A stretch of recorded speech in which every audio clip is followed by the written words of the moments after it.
Hello students.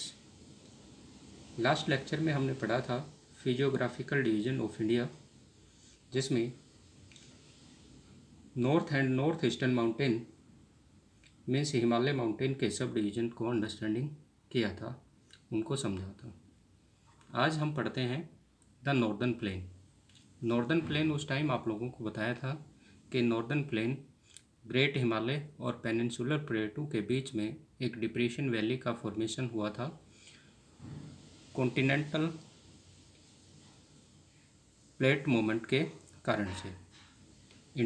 Indo Australia plate north की ओर move हो रही थी, जिसके कारण से हिमालय माउंटेन का फॉर्मेशन हुआ और पेनिनसुलर प्लेटू का फॉर्मेशन पहले से हो चुका था। इन दोनों के बीच में एक ग्रेट डिप्रेशन का फॉर्मेशन हुआ था। इस फॉर्मेशन ग्रेट डिप्रेशंस के अंदर इंडस, गंगा, ब्रह्मपुत्र और इसके ट्रिब्यूटरी रिवर्स हैं। इनके थ्रू लाए गए सेडिमेंट के डिपोजिशन से हमारे नॉर्दर्न प्लेन का फॉर्मेशन हुआ। ये पूरा प्लेन एरिया फ्लैट एरिया है, बिल्कुल ही समतल क्षेत्र है और एलुवियल सोयल के डिपोजिशन से इसका फॉर्मेशन हुआ है, इसलिए वर्ल्ड के सबसे फर्टाइल प्लेन के अंदर काउंट किया जाता है। तो इसकी मेन करैक्टरिस्टिक्स, इसका ईस्ट वेस्ट नॉर्थ साउथ के अंदर जो एक्सटेंशन है वो हम इसके अंदर पढ़ते हैं। इसको कितने सब डिवीजन पार्ट के अंदर डिवाइड किया गया है। The northern plain are formed by the alluvial deposit brought by the rivers the Indus, the Ganga and the Brahmaputra.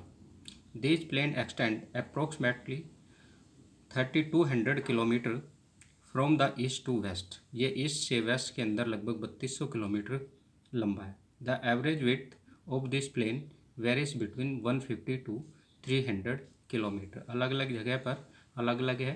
150 kilometre से 300 किलोमीटर तक इसकी चौड़ाई है। The maximum depth of alluvial deposit varies between 1000 to 2000 meter from the north to south. These can be divided into the three major zone.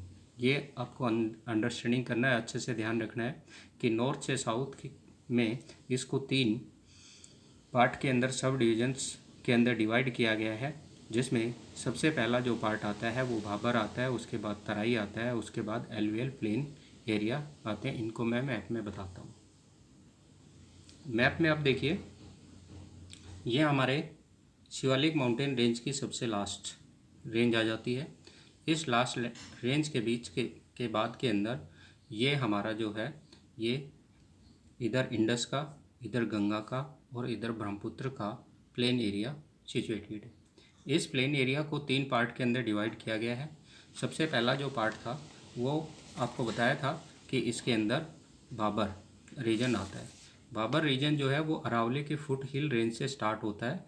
North से south direction में जो three part के अंदर डिवाइड किया गया है उसको हम बता रहे हैं कि ये शिवालिक रेंज, इस शिवालिक रेंज के साउथ के अंदर ये जो पार्ट है, ये पार्ट आपका आ जाता है भाबर पार्ट। दूसरा पार्ट है आपका तराई पार्ट। भाबर पार्ट के बिल्कुल साउथ के अंदर जो है वो आ जाता है आपका तराई पार्ट। और उसके बाद जो फाइनर एलुवियल सोइल्स है उसके फॉर्मेशन से बना हुआ ये थर्ड पार्ट है, वो इसके अंदर आता है। तो ये तीन पार्ट नॉर्थ से साउथ डायरेक्शंस के अंदर इसमें डिवाइड किया गया है। बाद में जो आपका एलुवियल प्लेन है इसको दो पार्ट के अंदर डिवाइड कर दिया जाता है। एक पार्ट जो है वो खादर आ जाता है, दूसरा भांगर आ जाता है।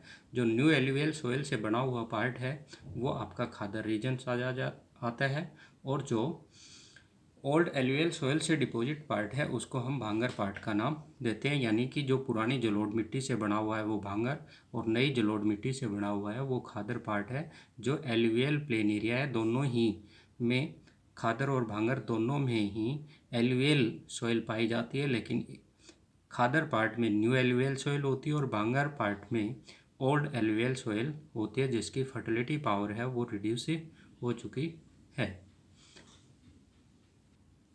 इसके बाद हम पढ़ते हैं कि भाबर रीजन क्या है और इसकी मेन करैक्टरिस्टिक्स क्या है। ये आप लोगों को बताया था कि शिवालिक के फुट हिल के साउथ के अंदर, यानी कि जहाँ हिमालय माउंटेन्स का एंड होता है और पेनिनसुलर नॉर्थ प्लेन जो है वो स्टार्ट होता है, तो वहाँ उसके साथ में आपका भाबर रीजन स्टार्ट होता है। Bhabar is a narrow belt ranging between 8 to 10 kilometer parallel to the Shivalik foothill at the break up of the slope। जहाँ शिवालिक का स्लोप समाप्त होता है उस शिवालिक माउंटेन रेंज के बिल्कुल पैरेलल 8 से 10 किलोमीटर वाइड रेंज में नॉर्थ से साउथ के अंदर ये 8 से 10 किलोमीटर की चौड़ाई के अंदर होता है। As a result of this, the stream and rivers coming from the mountain deposit heavily material of rock and boulder and at time disappear in this zone। Shivalik mountain से जो रिवर्स ओरिजिनेट होती हैं ये अपने साथ लार्ज स्केल्स के अंदर sediment flow करके लाती है, जो सेडिमेंट बहुत ही हैवी मटेरियल का होता है, जिसके अंदर पत्थर के गोल पत्थर होते हैं जिनको बाउल्डर्स का नाम देते हैं, और अदर्स जो रॉक्स पार्टिकल्स होते हैं, सेडिमेंट्स होते हैं, इनके साइज लार्ज होता है। At time disappear in this zone, और यहाँ पर जो बाउल्डर्स और लार्ज रॉक पार्टिकल्स के अंदर रिवर्स का वाटर जो है वो अंडरग्राउंड हो जाता है, डिसअपेयर हो जाता है। भाबर के साउथ के अंदर जो है the south of the Bhabar is the Terai belt. Bhabar के साउथ के अंदर उसे नीचे की तरफ जो है वो तराई बेल्ट स्टार्ट होती है with N approximate width of 10 to 20 kilometer where most of the stream and river reemerge most without having any properly demarcated channels, thereby creating marshy and the swampy conditions known as तराई।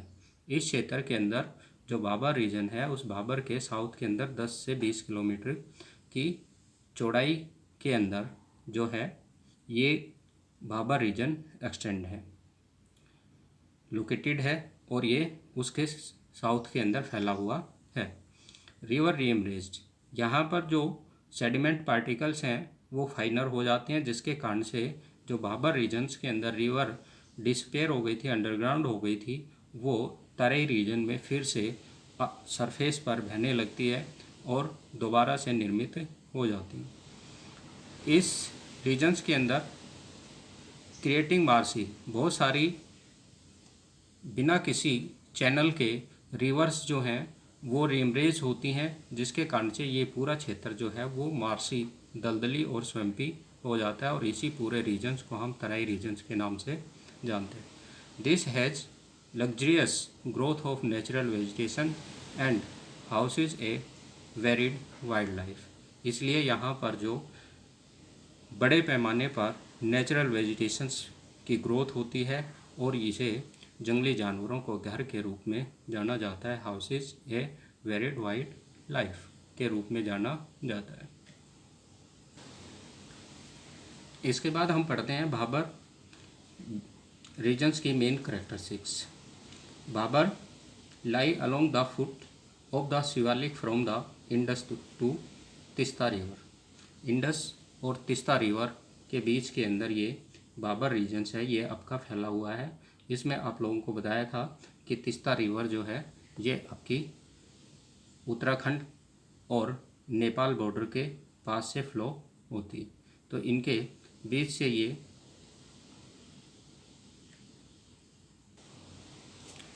इसमें Teesta river जो है वो मैंने आपको उत्तराखंड में बताया, जबकि ये जो है ये आपकी आती है सिक्किम में।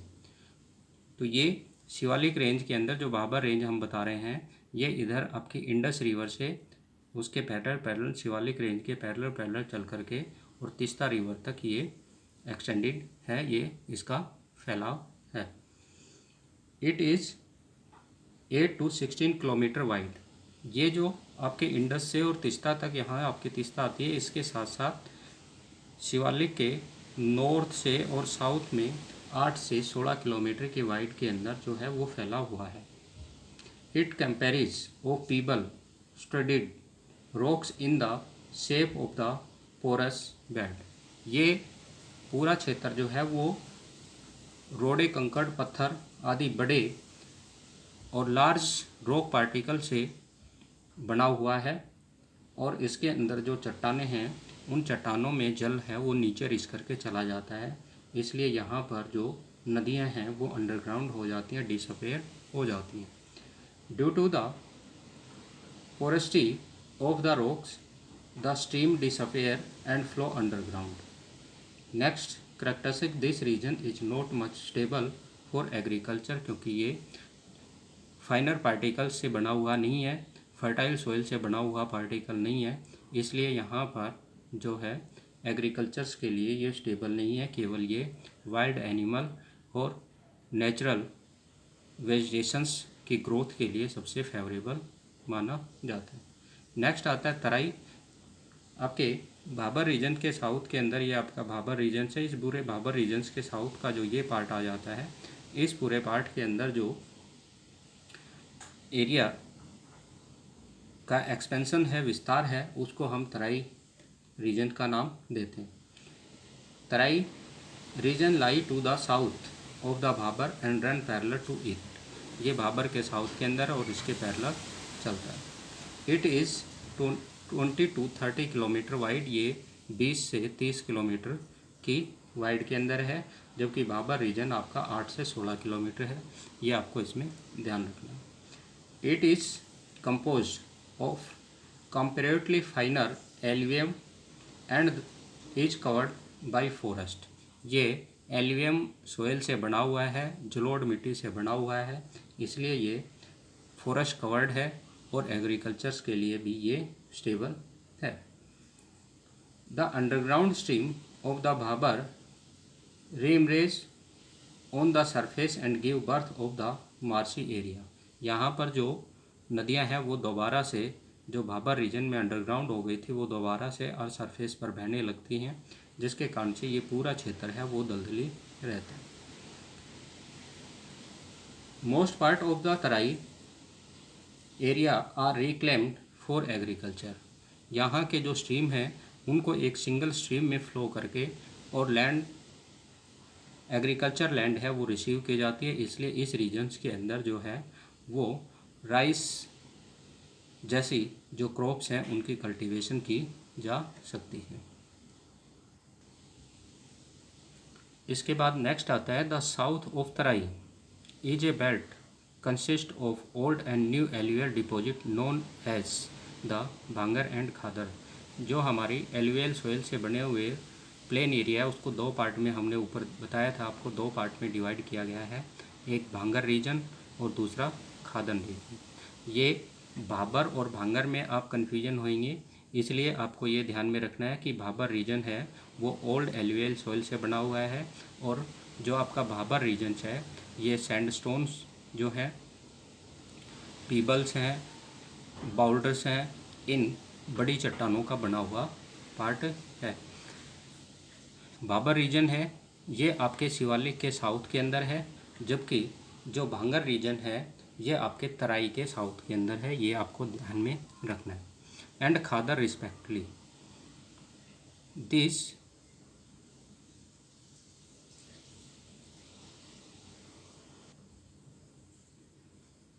बैटरी डाउन हो गई थी इसलिए फ्लैश ऑफ हो गया था। आगे ध्यान दीजिए। फेल्यूएल खादर these plains have characteristics feature of the mature stage of alluvial erosions and depositional landform such as sandbar, meanders, oxbow, lake and buried channel। ये पूरा जो क्षेत्र है, ये जो नदियाँ अपनी मैच्योर एज के अंदर आती हैं, युवावस्था के अंदर आती हैं, और उनके साथ जो रीजनल प्रोसेस और डिपोजिशनल प्रोसेस होते हैं उनके थ्रू जो लैंडफॉर्म्स का फॉर्मेशंस होता है उनके द्वारा इस पूरे एरिया का फॉर्मेशन हुआ है, इस पूरे भांगर और खादर रीजन का फॉर्मेशन होता है।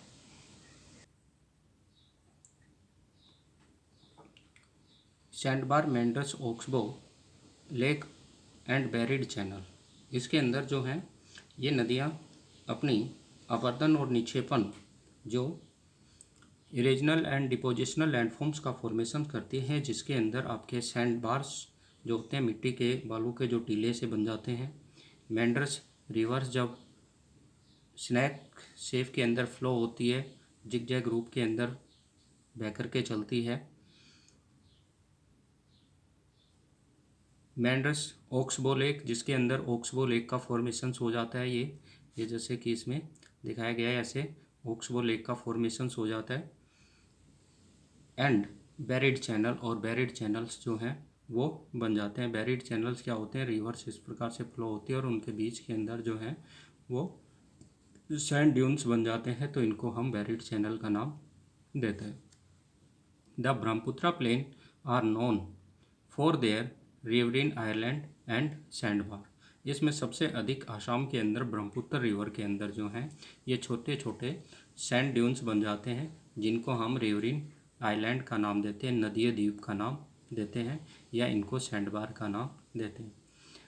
ब्रह्मपुत्र रिवर में वाटर वॉल्यूम रिड्यूस होने से, नदी में जल की मात्रा कम होने पर इन जो सैंड ड्यून्स हैं, इन सैंड ड्यून्स पर पैडी कल्टीवेशंस की जाती है, मीन्स धान की कृषि की जाती है।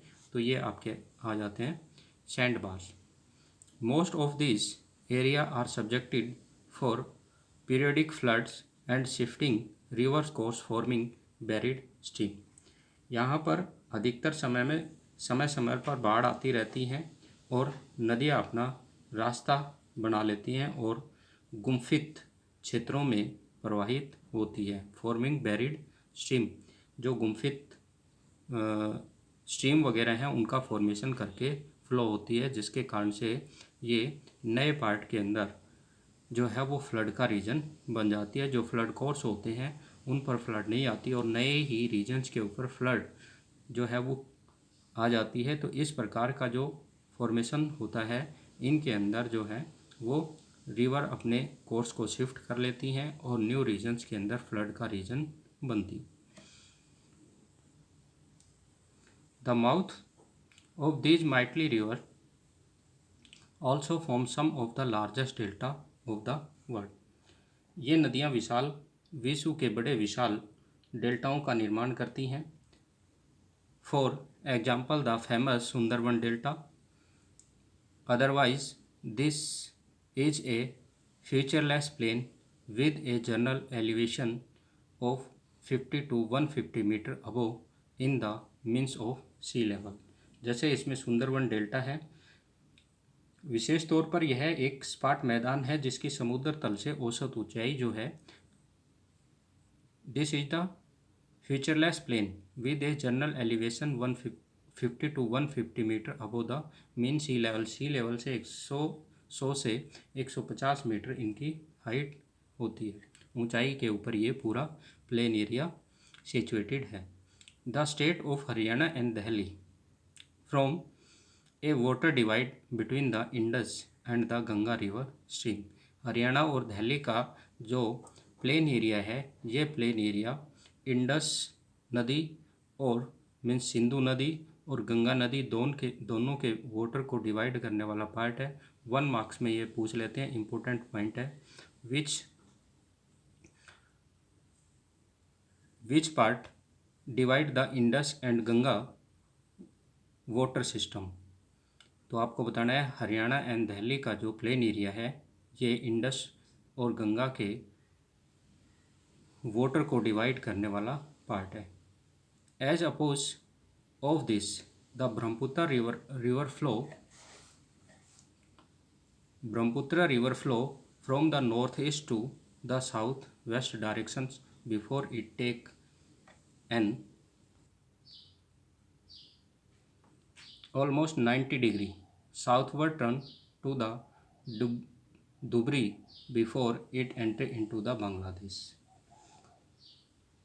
ब्रह्मपुत्र नदी अपनी घाटी में उत्तर पूर्व से दक्षिण पश्चिम दिशा में बहती है और जब यह बांग्लादेश में दुबरी के पास के समीप दक्षिण की ओर 90 डिग्री के ऊपर मुड़ जाती है, मीन्स एकदम अचानक से ये दुबरी के पास जो है वो टर्न हो जाती है, घूम जाती है। These river valley plain have a fertile alluvial soil. ये पूरा रीजन जो है ब्रह्मपुत्र का फर्टाइल एलुवियल सोयल से बना हुआ है, covered which the support of the variety of crop like the wheat, rice, sugar cane, jute and support a large population. जो यहाँ की बहुत अधिक जनसंख्या के लिए गेहूँ, चावल, गन्ना, जूट आदि कृषि का उत्पादन करने में यहाँ की फर्टाइल सोयल जो है वो रिस्पॉन्सिबल है। इसका यहाँ की अधिक जनसंख्या के लिए महत्व सबसे अधिक है। इसमें हम पढ़ते हैं बाबर एंड खादर के में क्या डिफरेंस है। मीन्स सबसे पहले हम भांगर रीजन्स की करैक्टरिस्टिक्स पढ़ते हैं, उसके बाद खादर रीजन की करैक्टरिस्टिक्स को हम पढ़ते हैं। तो सबसे पहले Bhangar region, this is a highland compose of the old alluvium soils. Bhangar region है ये हमारा ऊंचा क्षेत्र है जो पुरानी जलोढ़ मिट्टी का बना हुआ है। It is always above the level of the flood plain area. यह हमेशा ही फ्लड प्लेन एरिया से ऊपर रहता है और इसमें कभी भी फ्लड का वाटर है वो एंट्री नहीं कर पाता है। नेक्स्ट इसके अंदर आता है it is often impregnated with calcareous concretions known as kankar. ये अधिकतर भाग जो है वो कैल्शियम चट्टानों से बने हुए कंक्रीट से बना हुआ है जिन्हें हम कंकड़ कहते हैं। नेक्स्ट करैक्टरिस्टिक्स है this is not much suited for cultivation. ये ओल्ड एल्यूवियल सॉइल होने के कारण से, इसकी फर्टिलिटी पावर रिड्यूस होने के कारण से और वाटर की लेस अवेलेबिलिटी के कारण से ये एग्रीकल्चर्स के लिए बहुत अच्छा नहीं माना जाता है। इट इज़ नॉन एज धाया इन पंजाब। इसे पंजाब के अंदर धाया के नाम से जानते हैं। उसके बाद आता है दूसरा आपका खादर रीजन। खादर रीजन्स की जो मेन करैक्टरिस्टिक्स हैं वो ये हैं this is lowland compose of new alluvium soils. ये नीचा क्षेत्र है, यहाँ पर एवरी ईयर्स जो फ्लड वाटर है, रिवर्स का फ्लड वाटर है वो एंट्री करता है और न्यू एल्यूवियल सॉइल्स का यहाँ पर डिपोजिशन होता है। It is a flooded almost every year and new alluvium if deposit. Next characteristics it is often characterised by the clay soils which is very fertile. यहाँ पर लगभग क्ले टाइप की soils पाई जाती है जो बहुत ही फर्टाइल होती है और ये इंटेंसिव एग्रीकल्चर्स के लिए भी फेवरेबल माना जाता है। इट इज़ कॉल्ड बेट इन पंजाब। इसको पंजाब के अंदर बेट का नाम जानते हैं। तो ये आपको ध्यान रखना है कि भांगर रीजन को पंजाब के अंदर धाया कहते हैं और खादर रीजन को पंजाब के अंदर बेट के नाम से जानते हैं। ये हमारे 4 इम्पोर्टेंट पॉइंट हैं। भांगर, खादर, बाबर और तराई। ये किसी न किसी एग्जाम में 3 मार्क्स का क्वेश्चन आपका ज़रूर आता है, चाहे फर्स्ट टर्म हो, यूनिट टेस्ट हो, सेकंड टर्म हो और फाइनल एग्ज़ाम हो। सभी में इनमें से एक पॉइंट है वो आपसे ज़रूर पूछा जाता है 3 मार्क्स में। इसलिए इनकी 4 से 5 करैक्टरिस्टिक्स हैं वो आपको अच्छे से याद रखनी है। बाबर प्रदेश, तराई प्रदेश, भांगर प्रदेश और खादर प्रदेश, इन सभी रीजन्स की चारों की आपको अच्छे से नोटबुक में भी करैक्टरिस्टिक्स नोट करनी है। इसके बाद नेक्स्ट जो हमारा पॉइंट आता है पेनिनसुलर प्लेटू। पेनिनसुलर प्लेटू की जो लोकेशन है, उसकी जो सिचुएशन है, उसकी स्थिति है वो हमने पहले भी पढ़ा था। इसको दोबारा से पढ़ते हैं और इसके सब डिविजन्स जो हैं उनको स्टडी करते हैं। पेनिनसुलर प्लेटू के बारे में हमने पढ़ा था कि ये पेनिनसुलर प्लेटू जो है ये आपका मैप में देखिए वेस्ट में अरावली हिल्स से स्टार्ट होता है, उसके बाद यमुना के पैरेलल ये साउथ के अंदर चलता है, उसके बाद राजमहल की जो माउंटेन रेंज हैं ये आ जाती हैं, उसके बाद ईस्टर्न घाट की जो हमारी माउंटेन रेंज आ जाती हैं जैसे महेंद्रगिरी है, नल्लामाला है, गोलकोंडा, पालकोंडा, चाउदी है, नीलगिरी माउंटेन रेंज है और उसके बाद वेस्टर्न घाट की हिल्स जो हैं ये आपकी इसके अंदर आ जाती हैं। इन सब के बीच के अंदर ये ट्रायंगुलर शेप के अंदर ये पूरा पार्ट जो है ये आपका आ जाता है पेनिनसुलर प्लेटू प्रायद्वीपीय पठार। इस प्रायद्वीपीय पठार को 3 सब डिविजन्स के अंदर डिवाइड किया गया है। इन 3 सब डिविजन्स के अंदर जो सबसे पहला पॉइंट्स आता है वो आता है आपका डेक्कन प्लेटू। ये साउथ के अंदर जो ये पार्ट है जो आपका सतपुड़ा माउंटेन रेंज के मैकाली और महादेव हिल के साउथ का ये पूरा पार्ट है ये आपका आ जाता है डेक्कन प्लेटू। उसके बाद आता है अरावली माउंटेन रेंज और सतपुड़ा माउंटेन रेंज का ये पूरा पार्ट जो है ये आ जाता है आपका सेंट्रल हाईलैंड पार्ट। उसके बाद जो है ये पार्ट जो है ये आपका आ जाता है ईस्टर्न प्लेटू। तो ये 3 पार्ट के अंदर डिवाइड किया गया है। इस टॉपिक के अंदर हम इन तीनों पार्ट की जो मेन करैक्टरिस्टिक्स हैं, इनका एक्सपेंशन कहाँ तक है, कौन कौन सी इसके अंदर हिल्स हैं, कौन सी रिवर्स इसके अंदर फ्लो होती है और ये किस टाइप्स की रॉक्स के थ्रू फॉर्मेटेड है, ये हम इनके अंदर पढ़ेंगे। इसमें हम सबसे पहले पढ़ते हैं द डेक्कन प्लेटू, दक्कन का पठार। दक्कन का पठार जो मैंने अभी आप लोगों को बताया है कि जो हमारी सतपुड़ा माउंटेन रेंज है ये इसके नॉर्थ बॉर्डर को फिक्स करता है, वेस्ट बॉर्डर को जो हमारे वेस्टर्न घाट की माउंटेन रेंज है वो फिक्स करती हैं। ईस्ट बॉर्डर जो है ये हमारे जैसे कि ये आपके सतपुड़ा माउंटेन रेंज है, ये आपका डेक्कन प्लेटू की नॉर्दर्न बाउंड्री को फिक्स करती है। वेस्टर्न बाउंड्री को फिक्स करने के लिए ये आपका हिमाद्री रीजन्स सिहाद्री रीजन और इसको वेस्टर्न घाट का नाम भी देते हैं, ये फिक्स करती हैं। इसके बाद जो हैं वो आपके ईस्टर्न माउंटेन्स आ जाती है और यहाँ पर आपकी जो मैकालो और महादेव की पहाड़ियाँ हैं ये इसके बॉर्डर को, राजमहल की हिल्स हैं ये इसके बॉर्डर को फिक्स कर देती है। तो ये कौन कौन से पार्ट में है, कहाँ कहाँ पर ये फैला हुआ, कौन कौन सी माउंटेन रेंज है, इसके बारे में हम पढ़ते हैं। This is bordered by the western Ghat in the west, eastern Ghat in the east and the Satpura Maikal range and Mahadev hill in the north। ये माउंटेन रेंज हैं ये यहाँ पर आ जाती हैं। ये आपके सतपुड़ा माउंटेन रेंज, ये मैकाल, ये महादेव और ये राजमहल की हिल्स हैं, ये यहाँ पर इसके बॉर्डर को फिक्स कर देती हैं। In the north western Ghat are locally known by different name such as Sahyadri in Maharashtra.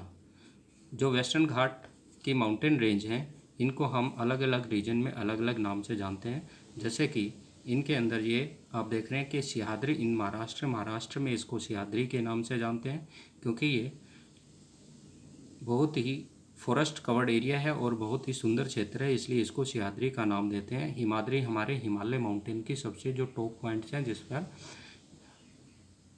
Always ice covered रहता है तो उसको हिमाद्री, और ये बहुत ही सुंदर क्षेत्र है वेस्टर्न घाट का जो महाराष्ट्र के अंदर है, इसलिए इसको सिहाद्री के नाम से जानते हैं। नीलगिरी हिल्स इन कर्नाटका, और इनको जो हमारे वेस्टर्न घाट है इसको कर्नाटक के अंदर नीलगिरी हिल्स के नाम से जानते हैं। And the Tamil Nadu and Annamalai hills and the cardamom hills इन केरला। तमिलनाडु, कर्नाटक और तमिलनाडु में Nilgiri hills, Annamalai hills and cardamom hills इन केरला। केरला के अंदर इनको अन्नामलाई और कार्डमम हिल मीन्स इलायची की पहाड़ियों के नाम से जानते हैं। Western Ghat are the comparatively high in elevations and more continuous than the eastern Ghat. Their average elevation is about 1500 metre. जो हमारा वेस्टर्न घाट है उसकी लगभग औसत जो ऊंचाई है वो 1500 मीटर है। With the highest increase from the north to south. Anamudi इसकी हाईएस्ट माउंटेन पीक है जो 2695 मीटर की हाइट के ऊपर है। अनाईमुड़ी जो है वो आपकी मैप के अंदर मैं आपको दिखाता हूँ, ये यहाँ पर अनाईमुड़ी की पहाड़ियाँ हैं जो 2695 मीटर की हाइट पर है। ये आपकी अन्नामलाई की पहाड़ियाँ हैं, ये आपकी कार्डमम हिल की पहाड़ियाँ हैं और इनके यहाँ पर आपकी नीलगिरी माउंटेन रेंज आ जाती है, नीलगिरी की पहाड़ियाँ। ठीक है, तो ये आपके वेस्टर्न घाट की मेन इम्पोर्टेंट पीक और माउंटेन रेंज हैं। Anamudi is the highest peak of peninsular plateau. It is located of the Annamlai hills of the western Ghat flow by the डोडा बेटा। डोडा बेटा भी एक माउंटेन पीक है जो तमिलनाडु के अंदर है, 2637 मीटर की हाइट के ऊपर है। on the Nilgiri hills. Most of the peninsular rivers have their origin in the western Ghat. Peninsular reverse हैं उनमें अधिकतर नदियाँ जो हैं वो आपके वेस्टर्न घाट से ही ओरिजिनेट होती है.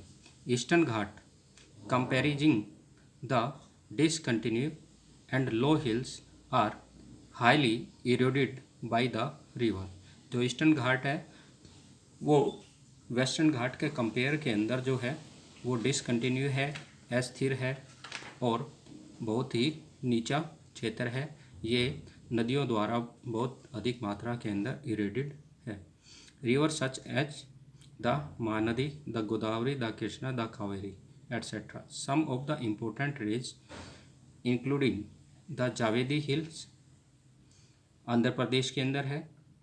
पालकोंडा कल भी बताई थी ये जावेदी हिल्स. पालकोंडा रेंज आंध्र प्रदेश में, नल्लामाला आंध्र प्रदेश के अंदर है. द महेंद्रगिरी उड़ीसा के अंदर है. ये यहाँ की मेन जो इम्पोर्टेंट माउंटेन रेंज हैं वो इसके अंदर आ जाती हैं, जो पीक्स हैं वो आ जाती हैं. The eastern and the western Ghat meet each other at the Nilgiri hill. Nilgiri hill पर ईस्टर्न और वेस्टर्न घाट साउथ के अंदर जो है वो एक दूसरे से मिल जाते हैं.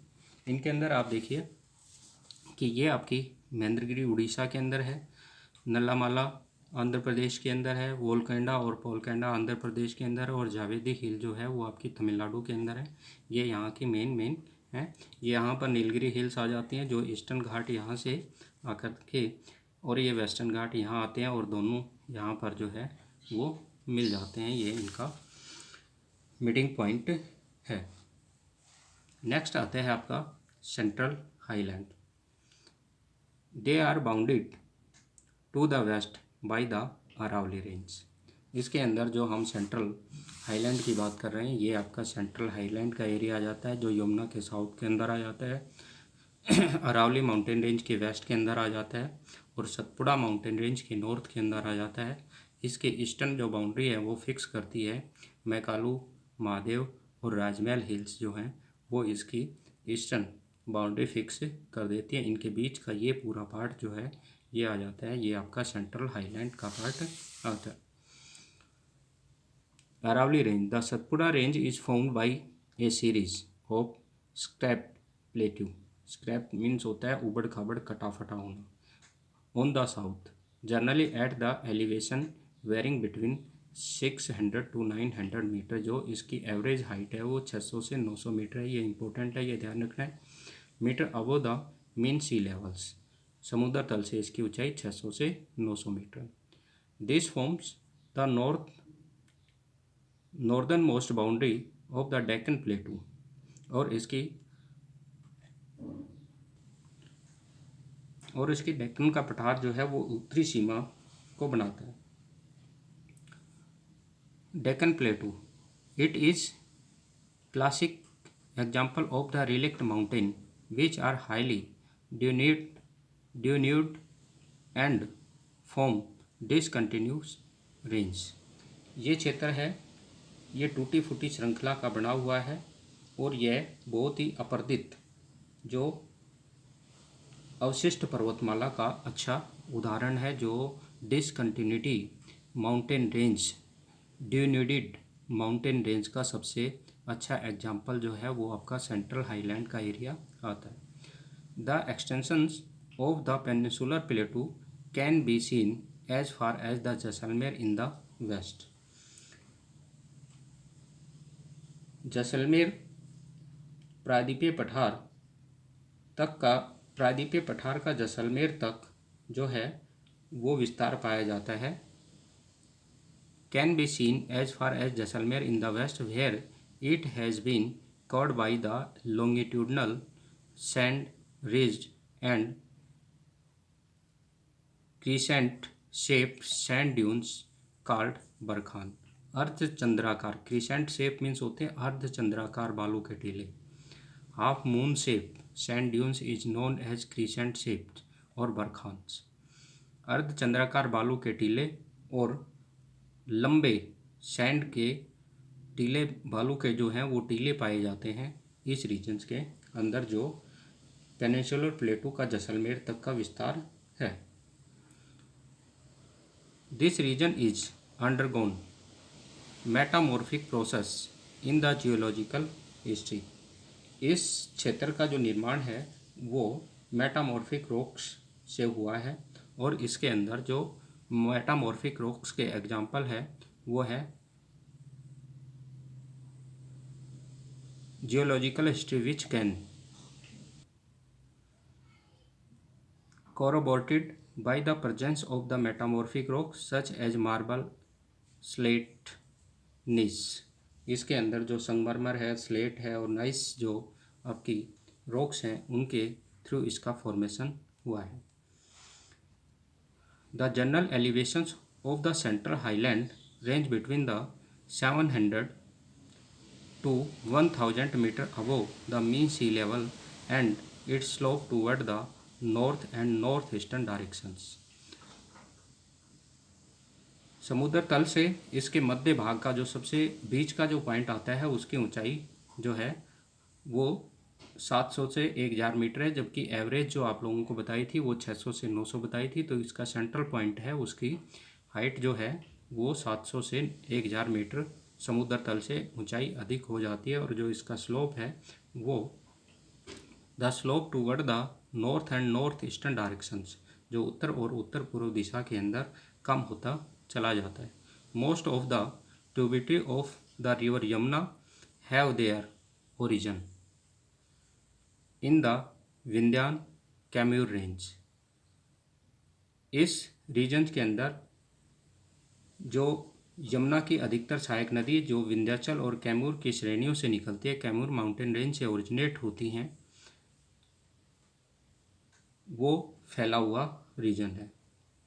Banas is the only significant tributary of the river Chambal that originate from the Aravalli in the west. इसमें एकमात्र जो नदी है बनास जो अरावली माउंटेन रेंज से ओरिजिनेट होती है और चंबल की ये एक ट्रिब्यूटरी रिवर है, ये भी महत्वपूर्ण है।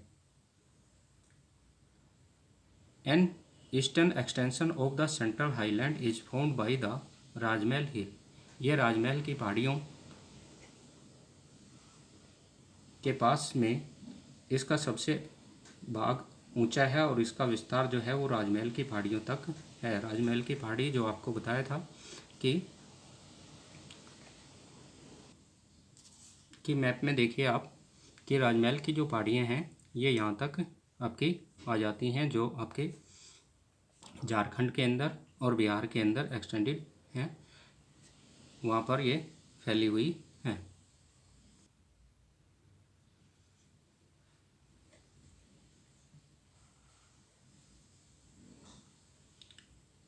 The eastern extension of the central highland is formed by the Rajmahal hill to the south of which lie a large reserve of the mineral resource in the Chota Nagpur plateau। Central highland का विस्तार राजमहल की पहाड़ियों तक है, जिसके दक्षिण के अंदर south of which lie a large reserve, इसके साउथ के अंदर जो है वो छोटे नागपुर के पठार के अंदर खनिजों के विशाल भंडार पाए जाते हैं। तो ये था आपका सेंट्रल हाईलैंड और इस सेंट्रल हाईलैंड की जो मेन इम्पोर्टेंस करैक्टरिस्टिक्स हैं वो आपको इसमें पढ़नी है। इसके बाद आता है आपका north eastern प्लेटू। North eastern प्लेटू in fact it is the extensions of the main peninsular प्लेटू। North eastern प्लेटू आप लोगों को बताया था कि ये हमारे ईस्टर्न स्टेट के अंदर है, जो मेघालय है उन क्षेत्रों के आसपास ये फैला हुआ है। जो कार्बो एंगलोंग की हिल्स आप लोगों को बताई थी उस तक ये फैला हुआ है, जिसमें जो आपकी मेघालय की जो पहाड़ियाँ हैं वो भी इसी नॉर्थ ईस्टर्न प्लेटू के अंदर ही इंक्लूड होती हैं। तो इनको हम पढ़ते हैं। It is believed that due to the force exerted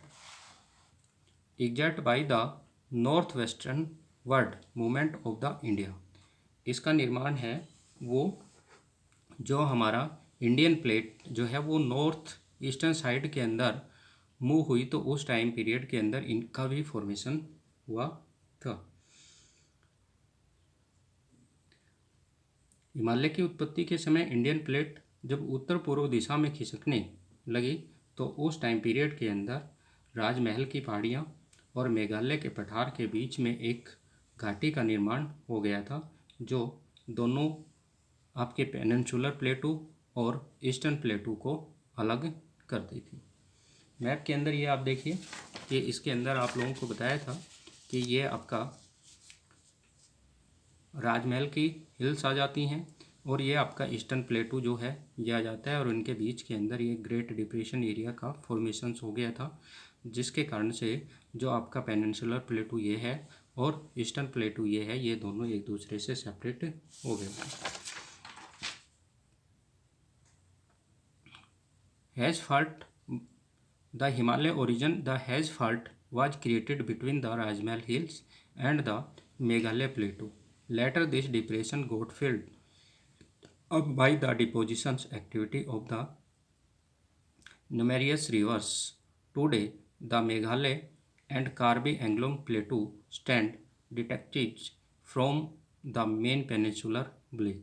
इस टाइम केवल जो है वो मेघालय और कार्बी एंग्लोंग के बीच का ये पठार है, ये हमारे नॉर्थ ईस्टर्न प्लेटू के रूप में खड़ा है। The Meghalaya plateau is farther सब डिवाइड इनटू 3 माउंटेन्स।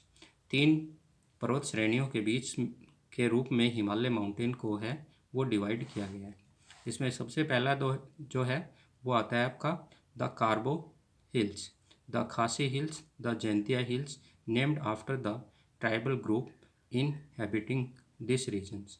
इस रीजन्स के अंदर जो है वो हमारी गारो, खासी, जैंतिया की पहाड़ियाँ और असम में कार्बो एंग्लोंग की पहाड़ियों में इसका विस्तार है, जिसके अंदर कई जो हैं जनजातियों के लोग जो हैं वो निवास करते हैं।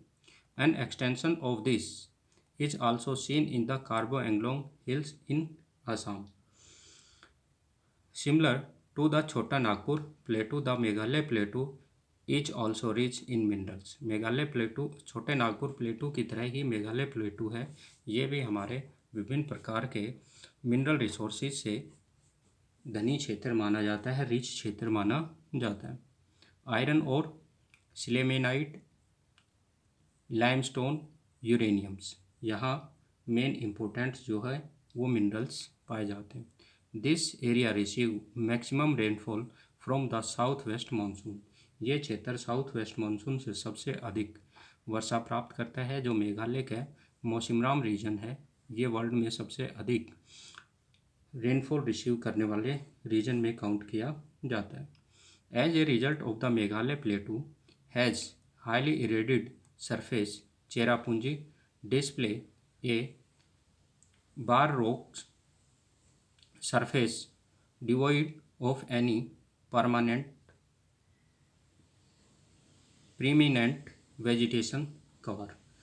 ये पूरा रीजन जो है ये अधिक वर्षा के कारण से यहाँ पर सोइल का फॉर्मेशन नहीं हो पाता है, जिसके कारण से ये पूरा जो है वो विदाउट सोइल और हार्ड रॉक से बना हुआ पूरा चट्टानी प्रदेश है। यहाँ पर वनस्पति भी नहीं के बराबर ही पाई जाती हैं, बहुत ही कम मात्रा में यहाँ पर फॉरेस्ट वगैरह जो हैं वो पाए जाते हैं। अर्थात ये पूरा क्षेत्र जो है वो बारन लैंड के रूप में पाया जाता है।